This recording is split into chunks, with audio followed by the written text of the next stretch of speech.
masasabi niyo sa pinaka-recent ngayon, yung sa NAIA na nangyari? Grabe yun, no? Heartbreaking yun. Sobra. I mean, tayo, men, pumupunta tayo sa ibang bansa. Nandito tayo ngayon sa New Zealand, di ba? And your guy... Yung dad is an OFW pa. Yeah. And you guys are lucky kasi nandito yung mga anak mo. Anak natin. Siya, hinahatid lang siya nung anak niya. And then, bago pa makaalis. Alam mo pare, eh. ano mo yung tinitingnan ko yung video na yun, men. Tangina, hindi ko maiwasan di magalit, pare. I mean, Clement, you're an engineer, pare.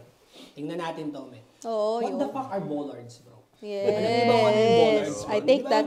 Pare, sa mga nakikinig, ang bollard lights po, ang bollards na yan is nandyan to protect a car or any incident kapag ka nagkaroon nga po ng katulad ng nangyari na an accidentally na or kung nagmamadali ka. Para kasi malapit yan sa footpath, bro, or malapit siya sa isang area na pwede kang mahulog. Yung bollards na tanggal, puta, it's not even 500mm deep. Parang ano lang yun, parang semento lang yan. Parang sinimento lang, Parang man. semento lang yan eh. Pare, bad trip ako dun sa part na yun, man. I mean, like, hindi naman ginusto siguro pare ng tao na gawin yun eh. Alam naman natin yun, man. Tangina, kung ikaw yun, sige nga pare, may tanong ko sa inyo. Ikaw, Clement, kung ikaw yun, bro, nakaupo ka dun, sa sasakyan, na-accidentally naapaan mo yung gasolina, may naararo kang tao. Tangina, gusto mo ba yun? Sino bang gusto makaararo? Yeah, you can actually see the face of the guy. Diba? Bumaba siya. Tapos parang alam mo siya, shock siya. Gulat talaga siya eh. Oo. I mean, napag-usapan natin, malapit na election. Tangina, pag-isipan ho ninyo.